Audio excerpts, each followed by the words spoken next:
আসসালামু আলাইকুম নবম শ্রেণীর শিক্ষার্থীরা। আশা করি আপনারা সবাই ভালো আছেন।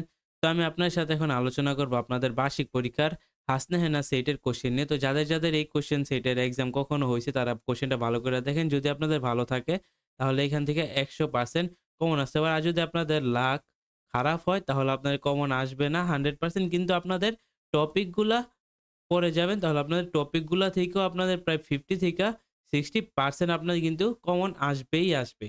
তাহলে আপনারা দেখেন যে এখানে আমি কোশ্চেনটা আপনাদের জন্য দেখাই দিই। এখানে লিখছি এই সংখ্যাটিকে বৈজ্ঞানিক রূপে প্রকাশ করো। 2x² মানে 4x 0 সমীকরণ হতে x এর মান নির্ণয় করো।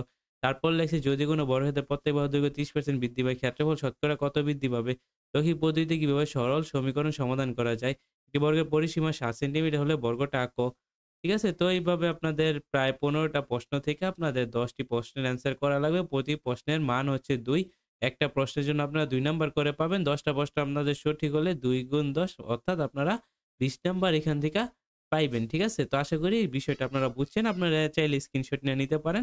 তারপর দেখেন এখানে বীজগণিতের যেই ইটা আছে, বীজগণিতের যে অঙ্কটা আছে, এই অঙ্কটা অনেক সহজ। এই অঙ্কটা আপনারা ভালো কইরা পড়বেন। আপনাদের সিলেবাসে যদি থাকে তাহলে এই অঙ্কটা আপনারা ভালো কইরা প্রস্তুতি নেওয়া যাবে। তারপর ২ নাম্বার যে সৃজনশীলটা আছে এটাও আপনারা ভালো কইরা দেখেন। এখান থেকেও আপনারা পইড়া ভালো কইরা প্রস্তুতি নেওয়া যাবেন।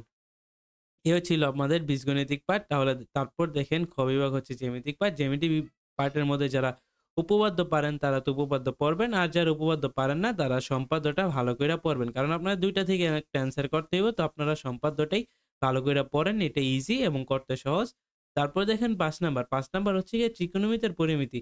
যারা ত্রিকোণমিতি পারেন তারা ত্রিকোণমিতি পড়বেন। পরিমিতি হচ্ছে গিয়ে আগের পরিমিতির অঙ্কগুলো একটু বড় হয়, বা ত্রিকোণমিতি যদি বুঝতে পারেন তাহলে সহজ।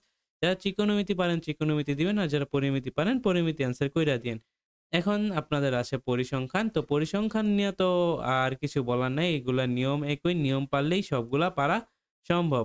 তো আশা করি ভিডিওটা আপনাদের জন্য হেল্পফুল। যাদের এই সেটের কোয়েশ্চেনটা দরকার ছিল তাদের জন্য এই ভিডিওটা খুবই বেশি হেল্পফুল হইব।